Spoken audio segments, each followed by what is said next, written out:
علیک یا رسول اللہ وعلی آلک واصحابک یا حبیب اللہ الصلاۃ والسلام علیک یا نبی اللہ وعلی آلک واصحابک یا نور اللہ نویت سنت الاعتکاف۔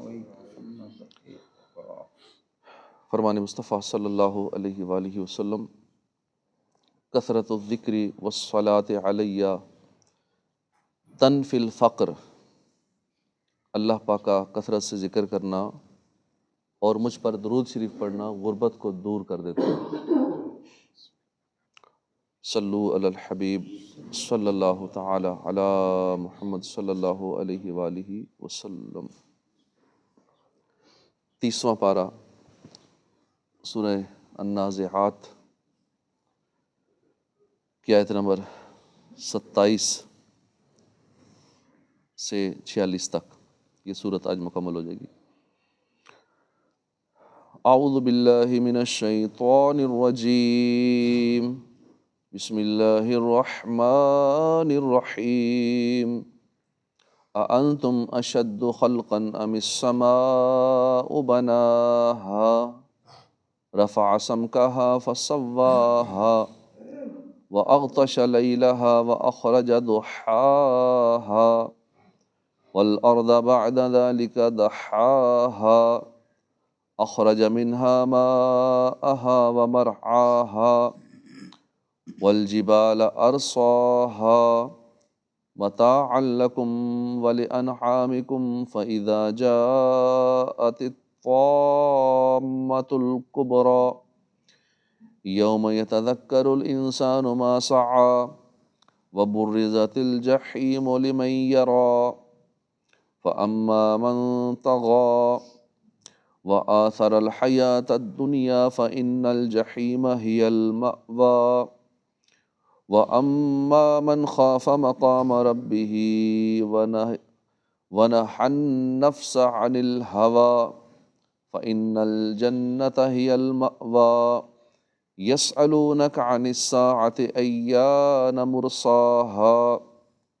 فيما أنت من ذكراها إلى ربك منتهاها إنما أنت منذر من يخشاها كأنهم يوم يرونها لم يلبثوا إلا عشية أو ضحاها۔ اللہ کے نام سے شروع جو نہایت مہربان رحمت والا۔ انتم کیا تمہارے نزدیک اشد زیادہ مشکل ہو خلقاً بنانے میں ام السماء بناہا یا آسمان اللہ نے اسے بنایا، رفع اونچی کی، سمکہا فسواہا اس کی چھت پھر اسے ٹھیک کیا، وَأَغْطَشَ لیلہا اور تاریک کیا، لیلہا اس کی رات کو، وَأَخْرَجَ ضُحَاهَا اور اس کے دن کی روشنی کو ظاہر کیا، وَالْأَرْضَ بَعْدَ ذَلِكَ اور زمین کو اس کے بعد، ضحاها اس نے اسے پھیلایا، اخرج منها اس سے نکالا، ماءها اس کا پانی، ومرعاها اور اس کا چارہ، والجبال اور پہاڑوں کو، ارساها اس نے جما دیا انہیں، متاعا لکم ولانعامکم فائدے کے لیے تمہارے اور تمہارے چوپایوں کے، فاذا جاءت الطامة الکبریٰ عام مصیبت آئے گی سب سے بڑی، یوم یتذکر اس دن یاد کرے گا انسان، یوم یتذکر الانسان اس دن آدمی یاد کرے گا، ما سعی جو اس نے کوشش کی، وبرزت الجحیم اور ظاہر کر دی جائے گی جہنم، لمن یرا اس کے لیے جو دیکھتا ہوگا، فاما من طغی تو بہرحال جس نے سرکشی کی، وآثر الحیات الدنیا اور دنیا کی زندگی کو ترجیح دی، فإن الجحیم ہی المأویٰ تو بے شک جہنم وہی اس کا ٹھکانہ ہے، وَأَمَّا مَنْ خَافَ مَقَامَ رَبِّهِ، اور بہرحال جو اپنے رب کے حضور کھڑا ہونے سے ڈرا، وَنَهَى النَّفْسَ، اور اس نے نفس کو روکا، عن الہوا، خواہش سے، فَإِنَّ الْجَنَّةَ هِيَ الْمَأْوَىٰ، تو بے شک اس کا ٹھکانہ جنت ہے۔ يَسْأَلُونَكَ عَنِ السَّاعَةِ، يَسْأَلُونَكَ، وہ تم سے پوچھتے ہیں، عن السَّاعَةِ، قیامت کے بارے میں، ایانہ مرساہا، کہ اس کا قائم ہونا کب ہوگا، فیما انت من ذکراہا، کس چیز میں، یعنی کیا تعلق تمہارا اس کے بیان سے، الی ربک منتہاہا، تمہارے رب ہی تک اس کی انتہا ہے، انما انت منذر من یخشاہا، تو تم صرف ڈرانے والے ہو اسے جو ڈرتا ہو اس سے، یعنی قیامت سے جو ڈرتا ہے۔ کأنہم یوما، گویا کہ وہ جس دن، یرونہا، اسے دیکھیں گے، لم یلبثوا، تو سمجھیں گے کہ دنیا میں وہ نہ ٹھہرے تھے مگر الا عشیۃ او ضحاہا، مگر ایک شام یا اس کے دن چڑھے وقت کے برابر، کہ ہم دنیا میں اتنا تھوڑا عرصہ رہے ہیں، بس ایک دن کے برابر، یا بس شام کا تھوڑا سا حصہ،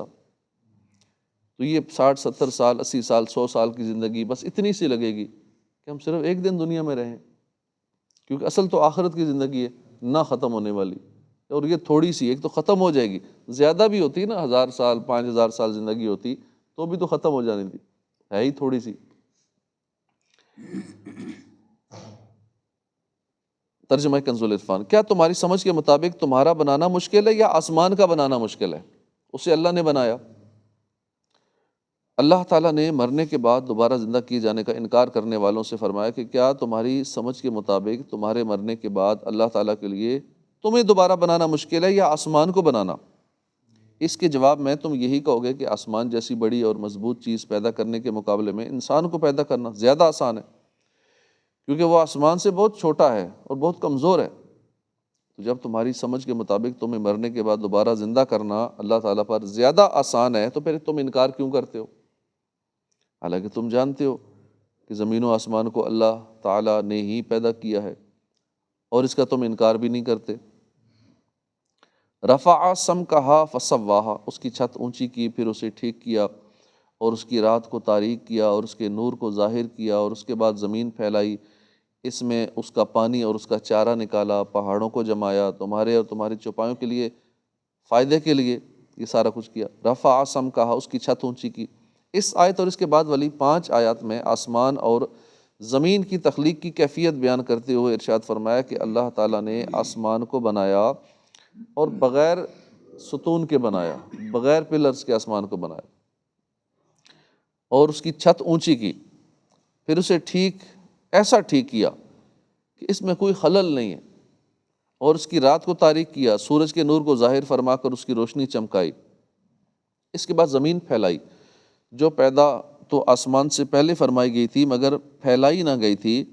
اور اس میں سے چشمے جاری فرما کر اس کا پانی اور اس کا چارہ نکالا جسے جاندار کھاتے ہیں، اور پہاڑوں کو روئے زمین پر جمایا تاکہ اس کو سکون ہو، اور جو کچھ زمین سے نکالا ہے وہ تمہارے اور تمہارے چوپایوں کے لیے، فائدے کے لیے ہے۔ فَإِذَا جَاءَتِ الطَّامَّةُ الْكُبْرَىٰ، پھر جب وہ عام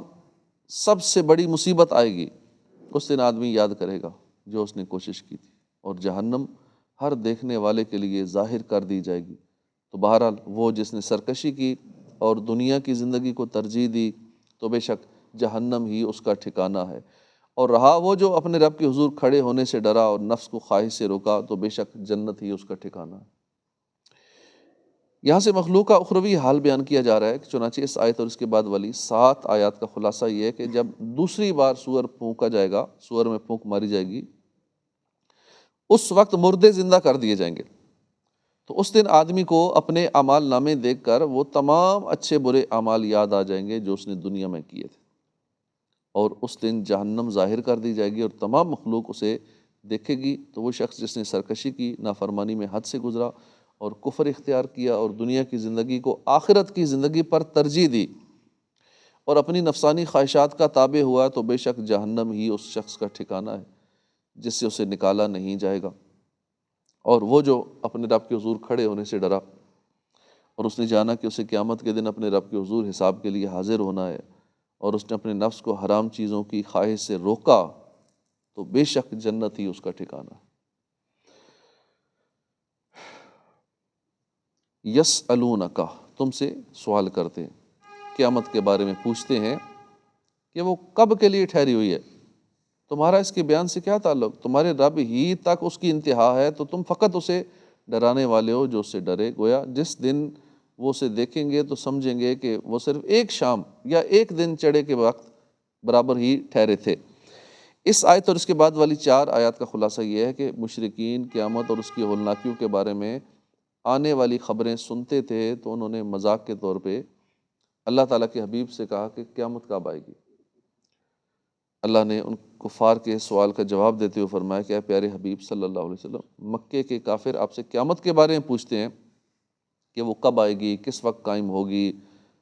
آپ کی یہ ذمہ داری نہیں کہ آپ انہیں بتائیں کہ قیامت کب اور کس وقت واقع ہوگی۔ قیامت ایسی چیز ہے کہ اس کے واقع ہونے کے علم کی انتہا آپ کے رب تک ہے، اور اس کے علاوہ کوئی نہیں جانتا قیامت کب آئے گی۔ آپ کو اس لیے بھیجا گیا ہے کہ آپ ان کو قیامت کی ہولناکیوں اور سختیوں سے ڈرائیں، جو ڈرانے سے فائدہ حاصل کرتے ہیں، اور آپ کا ڈرانا اس بات پر موقوف نہیں کہ آپ کو قیامت واقع ہونے کا علم بھی ہو، کیونکہ اس کے علم کے بغیر بھی آپ کی ذمہ داری پوری ہو سکتی ہے۔ کافر جس قیامت کا انکار کر رہے ہیں ان قریب اسے دیکھ لیں گے، اور گویا کہ جس دن کافر قیامت کو دیکھیں گے تو اس کی ہولناکی اور اس کی دہشت کی وجہ سے ان کا حال یہ ہوگا کہ وہ اپنی زندگی کی مدت ہی بھول جائیں گے۔ وہ یہ خیال کریں گے، سوچیں گے کہ ہم تو ایک آدھ دن دنیا میں رہیں، ایک رات یا ایک دن چڑھے کے وقت کے برابر ہی دنیا میں رہیں۔ قیامت کی شدت ایسی ہوگی سب کچھ پچھلا بھول جائیں گے۔ نبی اکرم صلی اللہ علیہ وسلم کو قیامت قائم ہونے کے وقت کا علم دیا گیا ہے۔ علامہ احمد صاوی رحمۃ اللہ علیہ فرماتے ہیں کہ یہ اس وقت کی بات ہے جب اللہ تعالیٰ نے نبی کریم صلی اللہ علیہ وسلم کو قیامت واقع ہونے کے وقت کا علم نہیں دیا تھا، لہٰذا یہ اس بات کے منافی نہیں ہے کہ حضور دنیا سے اس وقت تک تشریف نہیں لے گئے جب تک اللہ نے آپ کو دنیا اور آخرت کے تمام غیوب کا علم عطا نہیں فرمایا۔ اور نبی کریم صلی اللہ علیہ وسلم کا کچھ چیزوں کی غیبی معلومات نہ بتانا اس بات کی دلیل نہیں کہ آپ کو غیب کا علم نہیں تھا، کیونکہ آپ کو علم ہونے کے باوجود کچھ باتیں چھپانے کا حکم تھا۔ اس کے بعد ہے سورہ عبس۔ سورہ عبس کا تعارف سن لیتے ہیں۔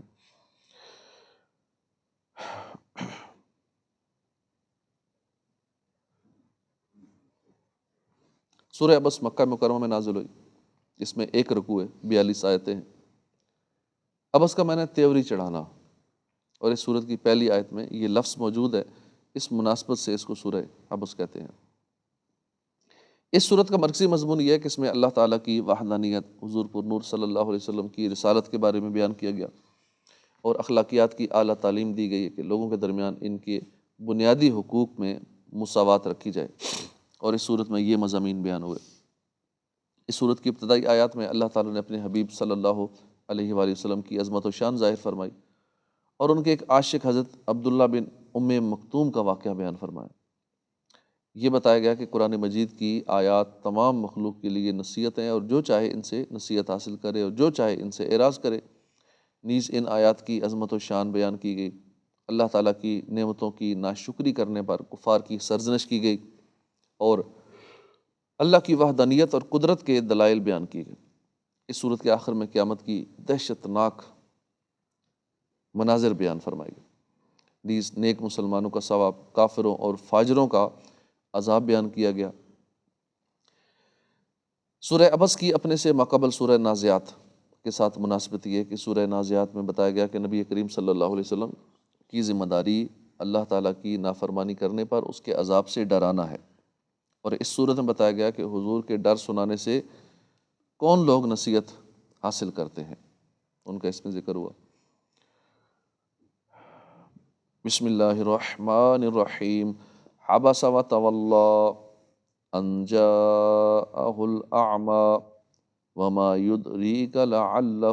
یزکی۔ ابسا اس نے تیوری چڑھائی،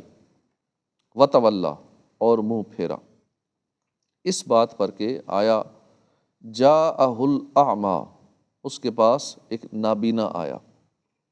فما یدریک لعلہ یزکا اور تم کیا جانو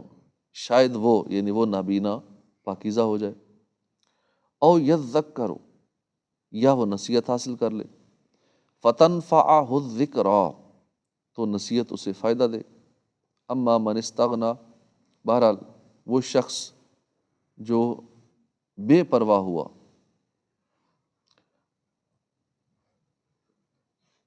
تیوری چڑھائی اور منہ پھیرا، اس بات کر کے اس کے پاس نابینا حاضر ہوا اور تمہیں کیا معلوم شاید وہ پاکیزہ ہو جائے یا نصیحت حاصل کرے تو نصیحت اسے فائدہ دے، بہرحال وہ شخص جو بے پرواہ بنا تو تم اس کے پیچھے پڑتے ہو، اور تم پر اس بات کا کوئی الزام نہیں کہ وہ کافر پاکیزہ نہ ہو، اور رہا وہ جو تمہارے حضور دوڑتا ہوا آیا اور وہ ڈر رہا ہے تو تم اسے چھوڑ کر دوسری طرف مشغول ہوتے ہو۔ اس صورت کی ابتدائی 10 آیات میں اللہ تعالیٰ نے اپنے حبیب صلی اللہ علیہ وسلم کی عظمت اور اپنی بارگاہ میں ان کی محبوبیت کے ایک پہلو بیان فرمایا کہ جب نبی کریم صلی اللہ علیہ وسلم نے اپنے اجتہاد سے ایک کام کو زیادہ اہم سمجھتے ہوئے اسے دوسرے کام پر فوقیت دی اور دوسرے کام کی طرف توجہ نہ فرمائی تو اس پر اللہ تعالیٰ نے لطیف انداز میں اپنے حبیب صلی اللہ علیہ وسلم کی تربیت فرمائی۔ ان آیات کا شان نزول یہ ہے کہ نبی کریم صلی اللہ علیہ وسلم ایک مرتبہ قریش کے سرداروں عتبہ بن ربیعہ، ابو جہل بن ہشام، عباس بن عبد المطلب، ابی بن خلف، امیہ بن خلف کو اسلام کی دعوت دے رہے تھے۔ اسی دوران ایک نابینا صحابی حضرت عبداللہ بن ام مکتوم یہ حاضر ہوئے، وہ نابینا تھے، انہوں نے حضور کو بار بار ندا کر کے عرض کی کہ اللہ تعالیٰ نے جو آپ کو سکھایا ہے وہ مجھے تعلیم فرمائیے۔ اب حضرت عبداللہ بن ام مکتوم جو کہ نابینا تھے انہوں نے یہ نہیں دیکھا کہ حضور کس سے گفتگو کر رہے ہیں، نیکی کی دعوت دے رہے ہیں، ان لوگوں کو سمجھا رہے ہیں، دوسروں سے گفتگو فرما رہے ہیں، اور میرے ندا کرنے سے قطع کلامی ہوگی۔ یہ بات حضور کو گراں گزری اور ناگواری کے آثار چہرہ اقدس پر ظاہر ہوئے، یہاں تک کہ حضور اپنی دولت سرائے اقدس کی طرف واپس تشریف لیا۔ اس پر یہ آیات نازل ہوئی، اور اس آیت اور اس کے بعد والی 9 آیات میں فرمایا گیا کہ نبی صلی اللہ علیہ وسلم نے اس بات پر اپنے ماتھے پر شکن چڑھائی اور منہ پھیرا کہ اس کے پاس ایک نابینا شخص حاضر ہوا، اور اے پیارے حبیب صلی اللہ علیہ وسلم آپ کو کیا معلوم کہ شاید وہ آپ کا ارشاد سن کر پاکیزہ ہو جائے یا آپ کے کلام سے نصیحت حاصل کرے تو وہ نصیحت اسے فائدہ دے،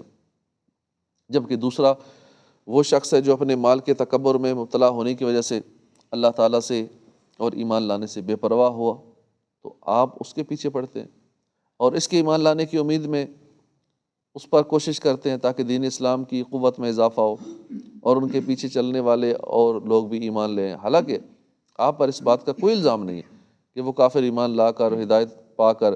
پاکیزہ نہ ہو، کیونکہ آپ کے ذمہ دعوت دینا ہے اور اللہ کا پیغام پہنچا دینا ہے، اور وہ ابن ام مکتوم جو بھلائی کی طلب میں تمہارے حضور ناز سے دوڑتا ہوا آیا ہے وہ اللہ سے ڈرتا ہے، تو آپ اسے چھوڑ کر دوسری طرف مشغول ہوتے ہیں، ایسا کرنا آپ کی شان کے لائق ہرگز نہیں۔ یہاں یہ بات ذہن نشین رہے کہ نبی کریم صلی اللہ علیہ وسلم کے سامنے 2 طرح کے لوگ تھے، ایک مالدار کفار جن کے اسلام لانے سے خود ان کفار کو اور اسلام اور مسلمانوں کو فائدہ تھا، اور دوسری طرف ایک نابینا مسلمان صحابی تھے۔ دونوں کے اعتبار سے یہاں 3 پہلو تھے۔ پہلا یہ کہ مالدار کفار خصوصاً سردار ہر وقت تبلیغ کے لیے میسر نہیں ہوتے، مالداروں کے پاس ٹائم ہی نہیں ہوتا کسی کی بات سننے کے، کوئی درس و بیان سننے کے، کسی محفل میں جانے کا، تو ہر وقت میسر نہیں ہوتے تھے۔ اس خاص وقت کے علاوہ دوسرے وقت ان کا ایمان کی بات سننے کے لیے آنا یقینی نہیں تھا، جبکہ صحابی ہر وقت حاضر رہتے تھے اور اس خاص وقت کے علاوہ دوسرے وقت میں بھی ان کا آنا یقینی تھا۔ دوسرا پہلو یہ تھا کہ کفار سے بات ایمانیات کے متعلق ہو رہی تھی، جبکہ صحابی سے بات ایمان کی تکمیل یا عمل وغیرہ کے متعلق ہونی تھی، اور ایمان کا معاملہ اس کی تکمیل اور اعمال سے زیادہ اہم ہے۔ کہ مثلاً ایک بندہ آیا ہے وہ کہتا ہے کہ مجھے یہ نماز کا یہ مسئلہ بتائیں، ایک مسلمان آیا ہے، اور اتنے میں ایک کافر آ گیا کہ مجھے کلمہ پڑھائیں، اب فوراً اس کافر کو کلمہ پڑھانا ہوگا، اس میں دیر نہیں کرنی کہ چلو میں پڑھاتا ہوں، میں آتا ہوں، ذرا بھی دیر کرنے کا حکم نہیں ہے، فوراً جانا ہوگا کلمہ پڑھانے، ذرا انتظار بھی نہیں کرنا، ورنہ وہ انتظار کرنا یا ٹال مٹول کرنا چاہے 1 منٹ کے لیے کر دیں، وہ ایسا ہے جیسا کہ آپ 1 منٹ کے لیے اس کے کفر پہ راضی ہو گئے، اور یہ بھی کفر ہے۔ اس لیے مسئلہ یاد رکھیں، جب بھی کوئی کافر کہے مجھے کلمہ پڑھائیں، یا کوئی بندہ کسی کو لے کے آتا ہے جس کو کلمہ پڑھانا ہے، تو اس وقت یہ نہیں کہہ سکتے میں ٹھہرو ذرا، میں درس و بیان کر رہا ہوں، میں ذرا تقریر کر رہا ہوں، میں اس کے بعد کرتا ہوں، میں ذرا یہ نیک کام کروں، نہ، سارے کام چھوڑ کے سب سے پہلے وہ کرنا ہوگا، توڑ کے جانا ہوگا۔ ایک بار امیر اہل سنت کو بھی دیکھا گیا کہ جیسے ہی پتہ لگا کہ باہر ایک کافر آئے ہوئے کلمہ پڑھنا چاہتا ہے، تو فوراً دوڑ کے، یہ نہیں دیکھا کہ سیکورٹی کا مسئلہ ہے، کوئی مسئلہ ہے، فوراً جا کے، سب حیران تھے بھی یہ کیا، ٹھیک ہے اسے ادھر لے آتے یا وہ اٹھاتے، آپ 1-2 منٹ بعد چلے جاتے، نہیں، فوراً دوڑ پڑے۔ کہ اس میں دیر نہیں کرنی چاہیے، دیر کرنا ایسا ہے کہ آپ اس کے کفر پہ اتنی دیر کے لیے راضی ہو جائے، اور کفر پہ راضی ہونا یہ بھی کفر ہے، بندہ خود دائرہ اسلام سے خارج ہو جاتا ہے۔ کئی کلمہ پڑھانے کے لیے باقاعدہ پروگرام رکھتے ہیں، چلو جی کلمہ پڑھانا ہے، سب کو اکٹھا کریں، سوشل میڈیا اکٹھا کریں، کیمرے شیمرے لگائیں، اس کے بعد یہ کریں۔ اب یہ اتنی دیر کرنا کہ سوشل میڈیا پہ ہو جائے، کیمرے شیمرے سیٹ ہو جائیں، ایک محفل کا سامان بن جائے، اب اسے لائیو بھی کر دیا جائے، تو اب جی کلمہ پڑھانے لگیں، اتنی دیر بھی نہیں کرنی، فوراً کلمہ پڑھانا ہوگا۔ تیسرا پہلو یہ تھا کہ کفار کا ایمان لانا یقینی نہیں تھا، جبکہ صحابی کا آپ کے فرمان پر عمل نسبتاً یقینی تھا۔ ان تینوں باتوں کو سامنے رکھتے ہوئے اب آیت اور اس واقعے کا مفہوم سمجھیں کہ پہلے 2 پہلوؤں کا تقاضا یہ تھا کہ کفار سے بات کرنے کو ترجیح دی جائے، جبکہ تیسرے پہلو کا تقاضا تھا کہ صحابی سے بات کرنے کو ترجیح دی جائے۔ نبی کریم صلی اللہ علیہ وسلم نے پہلے 2 پہلوؤں کو کثرت فوائد کے پیش نظر اپنے اجتہاد سے ترجیح دی۔ اب وہ کافر کلمہ پڑھنے نہیں آئے تھے، ان کو تو حضور ویسے نیکی کی دعوت دے رہے تھے، سمجھا رہے تھے۔ ہاں کلمہ پڑھنے آتے کہ ہم کلمہ پڑھا دیں، پھر تو حضور فوراً پڑھا دیتے۔ تو اپنے اجتہاد سے زیادہ فائدے دیکھے کس میں اس چیز کو ترجیح دی، جبکہ حکم الہی میں بتا دیا گیا کہ تیسرا پہلو جو یقینی تھا اسے پہلے والے 2 غیر یقینی پہلوؤں پر ترجیح دی جانی چاہیے تھی۔ چنانچہ اسی کے حوالے سے آپ صلی اللہ علیہ وسلم کی تربیت فرما دی گئی، اور آپ کو آپ کی تمام جہانوں کے لیے رحمت ہونے والی شان کے مطابق انداز اپنانے کا بھی فرما دیا گیا کہ اس طرح کے معاملات میں چہرے پر تیوری نہ چڑھائی جائے۔ ان جاءہ الاعمیٰ، اس بات پر کہ ان کے پاس نابینا حاضر ہوا۔ حضرت عبداللہ بن ام مکتوم رضی اللہ عنہ کو نابینا فرما کر ان کی تحقیر نہیں کی گئی، بلکہ اس میں ان کی معذوری کی طرف اشارہ ہے کہ ان سے قطع کلامی بینائی نہ ہونے کی وجہ سے واقع ہوئی، اور اس وجہ سے وہ مزید نرمی کیے جانے کے مستحق تھے۔ ان کو پتہ نہیں تھا کہ کیا گفتگو چل رہی ہے، اس لیے انہوں نے ایسا کیا، غلطی سے ان کو ہو گیا ہے، اس لیے ان کے نابینا ہونے کا ذکر کیا گیا۔ تحقیر کے لیے نہیں کیا، جیسے کہتے ہیں اندھا، یہ فلاں اندھا ہے، فلاں کانا ہے، فلاں ایسا ہے، تحقیر کے لیے کہتے ہیں، تو یہاں وہ تحقیر کے لیے لفظ استعمال نہیں ہوا، ان کی معذوری کی وجہ سے، کہ وہ نابینا تھے، اس لیے انہوں نے دیکھا نہیں کہ گفتگو کیا چل رہی ہے، ان سے غلطی ہو گئی، بیچ میں بول پڑے۔